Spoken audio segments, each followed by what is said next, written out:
In this lesson, we're going to talk about scatter plots. So take a moment to pause this video and jot down some things that you notice and wonder about what you see on the screen. Alright, did you pause the video? So what things did you notice? Did you notice there were a lot of dots? Did you notice there were axes with labels, right? Did you maybe notice something over here? Did you notice that the dots are kind of going downward? Right? These are some possible observations that you could have had.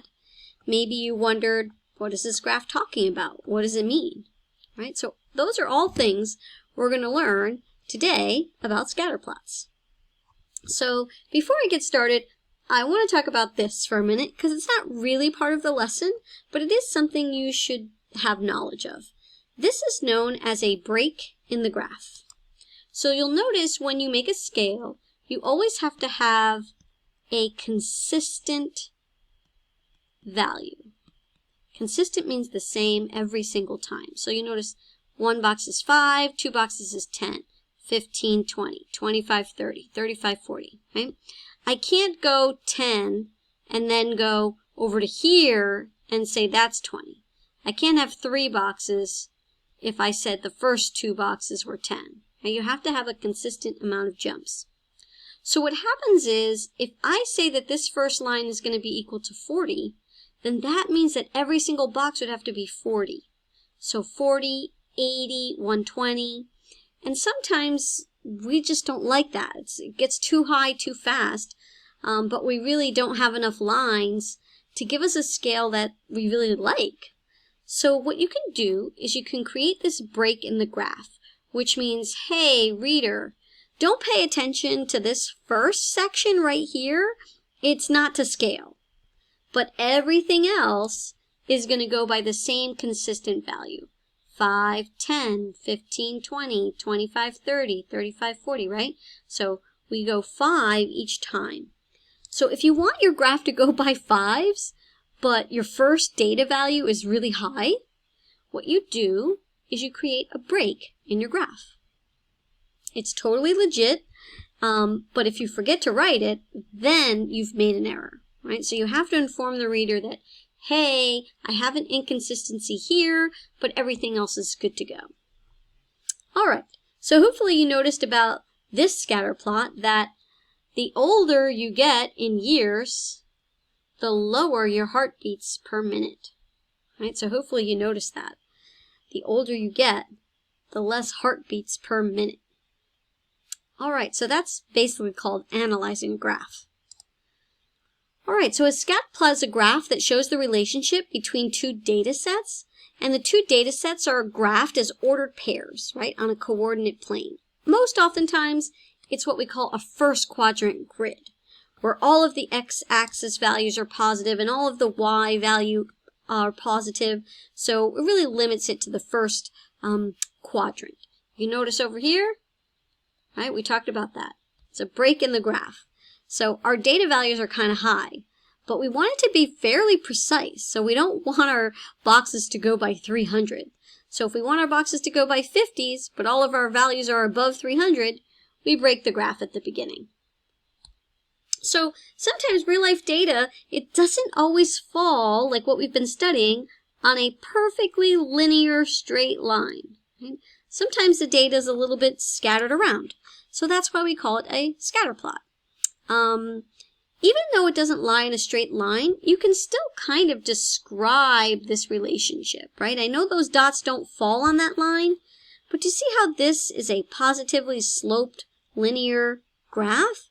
So even though I have scatter plot here, I don't actually have a line, they sort of follow the same trend. So that's what we call describing a relationship. So pause the video to read through these 4 facts that you're going to learn about today. All right, let's move on.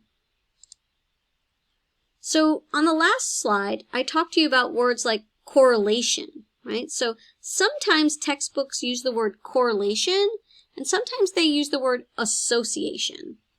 So it might be something like this. If your mom says, hey, I don't want you associating with those boys, right? It means she's telling you, I don't want you hanging out with those boys. I don't want you near them, right? Around them. So to be having an association means that you're kind of together. You kind of have something going on together. So correlation means the same thing. So correlation or an association kind of tells you what's going on. What is going on with those groups of things, right? So sometimes what's going on is that the trend is that all of the dots are moving up in a positive direction, right? As one value, now we always start with the x, as one value increases, the other value increases. So that's a positive correlation, also known as a positive association. Now you see this little guy over here? He's what we call an outlier. And if I were to ask you to kind of draw a line that goes through the middle of the data, you should ignore the outlier. It's not usually calculated when you're determining the trend, right? It's not a considered point. We're kind of allowed to ignore it. All right, how about this second one in the middle here? I've got a scatter plot, but most of the plots seem to be decreasing. So as the x value increases, the y value decreases. That's a negative correlation or a negative association. And sometimes the dots are just all over the place. And that means that there's no correlation. Okay? So if you can't really tell if it's going up or if it's going down, then you say that they're not related in any way. The two values are not related. Now, when we start describing our data, we always discuss that the x value is increasing, right? Especially if we have a first quadrant graph. So we always read from left to right, so the x value is always increasing. So look at my descriptions. As one value increases, as one value increases. So that's always the same first statement. The question is, what's going to be the second statement? Well, that depends. Is your data going upwards or is your data trending downwards? So that's how we get these descriptions. And that's kind of the language I want you to use today. All right, let's see if you can describe using very specific details, like words like temperature, ice cream sales, increasing, decreasing. Can you write a sentence to describe the trend of the data shown in this graph? Pause the video now. All right, let's take a look. Did you describe it something like this? As the temperature increases, the ice cream sales also increase. Now, you could certainly say, as the x value increases, the y value increases, but that doesn't have any meaning. It doesn't have any context in the problem. So that's why we're using these descriptive words, like words from the scale. Temperature, ice cream sales, right? So that's the type of description I'm looking for today.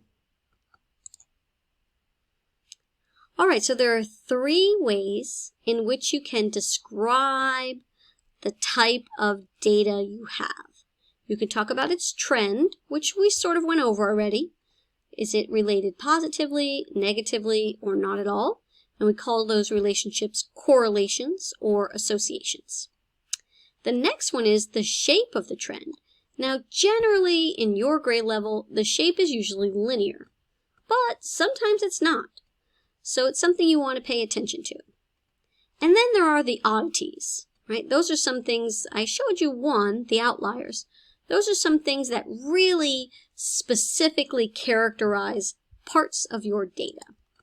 So let's take a look at those oddities. So an oddity might be something like an outlier, right? A point that is located away from the other points, like this one here.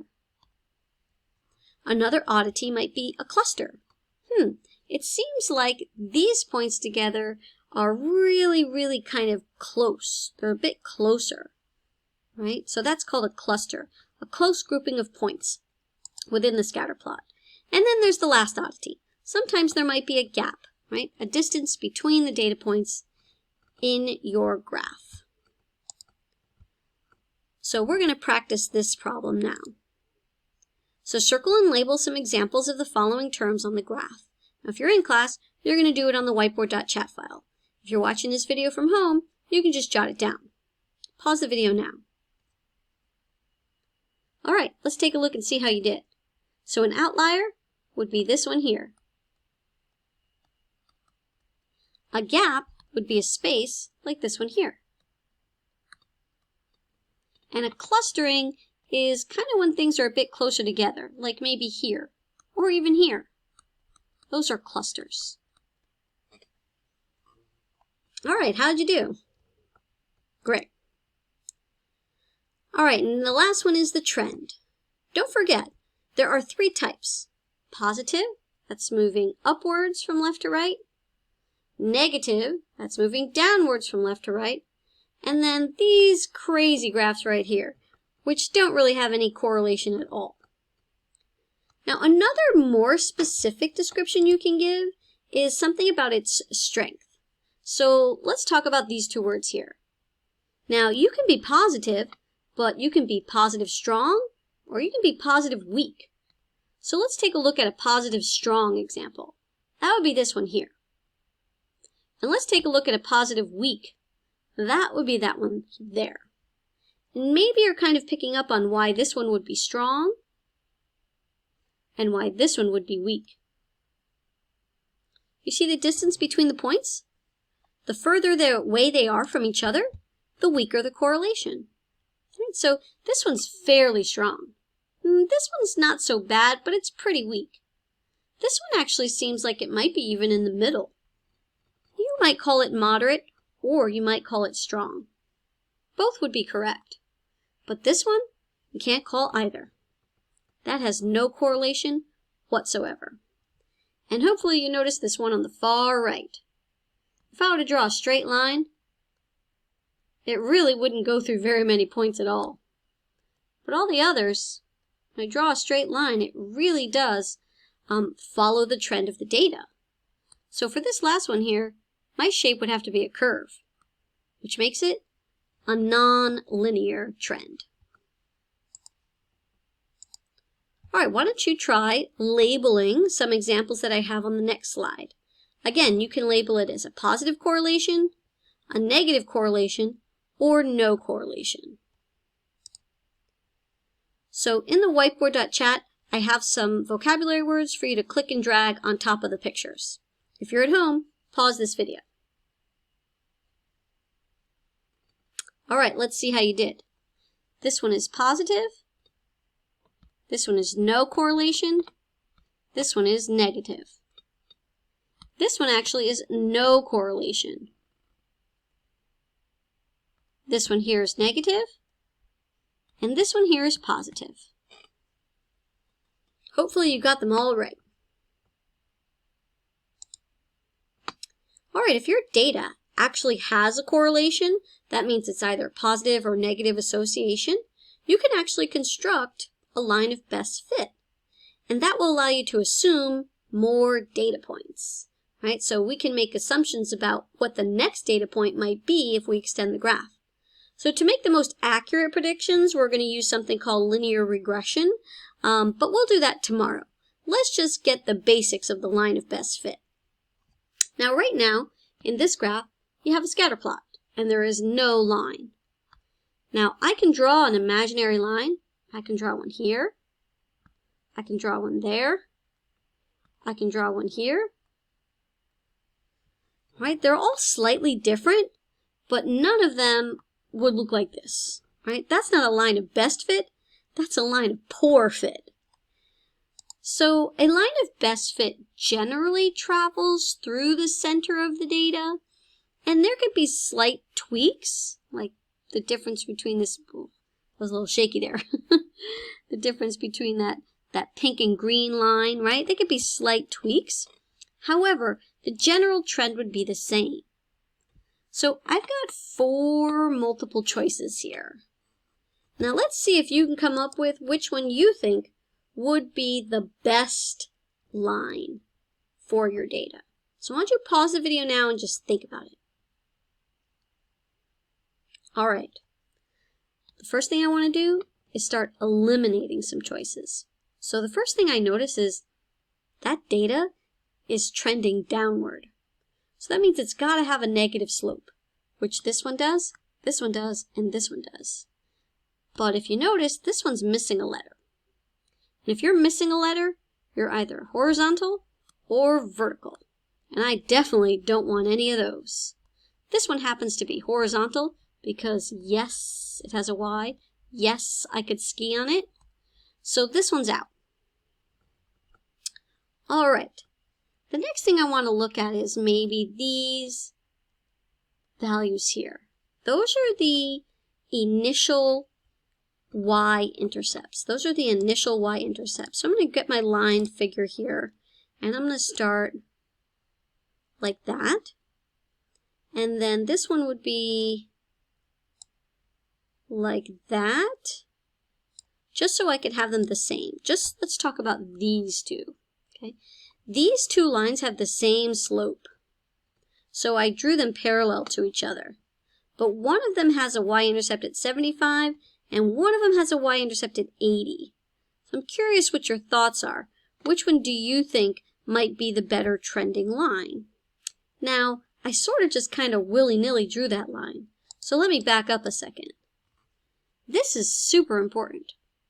So it's going down 1 over 3, or down 10 over 30. Does that make sense? So if I have a y-intercept here, and I go down 10, and over 10, 20, 30, down 10, over 10, 20, 30, that's what I would have. And the other one here, if I chose my red marker, I would start, oops, that was my first one, sorry. This one was my blue line, started at 80. And how about, I wrote with a red marker. This one was my blue line. And how about I tried this one here? I start at 75, that would be there. So down 10 over 30. Oops, excuse me. Down 10 over 10, 20, 30. Down 10 over 10, 20, 30. So, do you see the difference between my blue and my red lines there? All right. Some are slope. So these are all things you need to consider when you're trying to decide which one is the best equation. So let's get started on something that's not quite as challenging as this one. All right, let's do this one together. Determine which line best fits the data shown in the graph. Well, step number 1. Does it have a positive trend or a negative trend? Yeah, it's negative. So that means this one's out and that one's out. Now they both have the same y-intercept. So looking at that -2 is not helpful. So I really need to kind of pay close attention to those slopes. So why don't we go to that -2, and why don't we count this slope here? Down 3, 1, 2, 3, over positive 5, 1, 2, 3, 4, 5. Or up 3, 1, 2, 3, and left 5. Okay, so that would be choice B. Now let's try choice D. This one is down 5, 1, 2, 3, 1, 2, 3, 4, 5, and over 3. Or up 5, 1, 2, 3, 4, 5, and over 3. So which one do you think goes more through the center of the data? That's correct. Choice D. Let's try another one. Pause the video and see if you can try these on your own. All right, let's see how you did. Well, first of all, number 2 is definitely trending upwards. So these are out because those have negative slopes. So I need to compare. Do I think that it's really steep, going up at 2 over 1, or do I think it's more flat, right? Fractions are flatter. I think you probably know the answer to this already. But if I start at 3, and I go up 1 over 2, up 1 over 2, up 1 over 2, I can see that that's not very good. So the slope of 2, or 2 over 1, up 2 over 1, up 2 over 1, is definitely a better line of fit. All right, now using what I just said about fractions are flatter, hopefully that will help you with number 3. First of all, that line, even though it's shallow, is definitely trending uphill. So these are out. And remember, fractions are flatter. All right, if you're in class, you're going to give these 3 a try on your own. If you're at home, pause the video. All right, let's see how you did. So B, C, and D. Now, this one's hard. You know why? Because they're in standard form. And standard form really doesn't tell you much about the slope and the y-intercept, but you could still find out about the x and y-intercepts. Right, so this one has an x-intercept of -6 and a y-intercept of -4. An x-intercept of -6, 1 definitely out. Right? So you could have used that method. Okay. The last part of the lesson today is figuring out other data points. So when we draw a line of best fit, it's really a prediction line, something that can help us find other values. And when you use your prediction line, also known as your line of best fit, or regression equation, which we'll learn about later, you can find estimated values that are outside of the scatter plot that you were given. Now, if you're finding a dot, or a data point, I should say, that is past, that means off the grid or continuing down the grid, that's called extrapolation, because you're going extra far, right? Extrapolation. So let's take a look. Here's a picture of a graph. I've got my red line of best fit, and if I wanted to know what the number of United States traveler to international countries would be later on in the year 2015, which is not listed in my graph, then I would be making a prediction after the graph. That's why it's called extrapolation. So using extrapolation, I'm going to ask you to measure the estimated amount of travelers in 2015. So if this line trends upwards, I would venture to say that 2015 would be 65,000, 70,000. It'd be a little bit higher than 70,000. So maybe that would be your estimate. So that's extrapolation. The second one is interpolation. It's when you are in the interior, or in between data points that you already have. So you can use that prediction line to find estimated values inside of the data. Kind of like here, right? So there's my line of best fit. And if I ask you to estimate the year 1996, then you would be trying to find a point that wasn't already graphed. That's interpolation. All right, if you're using the whiteboard.chat, you're going to answer these next 2 questions on your own. So interpolate and extrapolate. So pause the video now and let's do interpolation. Interior. All right, 21 degrees Celsius. I would say an estimate of anywhere between 480, 475 to 480, 490. Those would be good estimates. How about extrapolation? Pause the video and give it a try. All right, so extrapolation is when you go past the line of best fit and you extend it a bit further. 28 might be around here. So I'm going with about $700 in sales if the temperature is 28 degrees Celsius. All right. This was the exit ticket that we answered in class today. Pause the video and give it a try.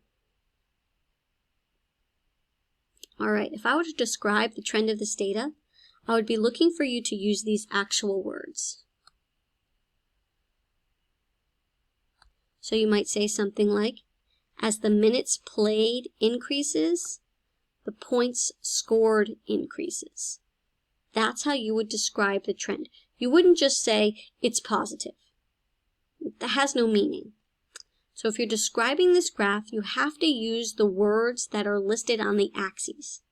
As the minutes played increased, the points scored also increased. All right, how about your interpolation? Can you make a guess, an estimate, for how many points you would score if you played for 30 minutes? I think a good estimate might be 22 points. And that concludes this lesson.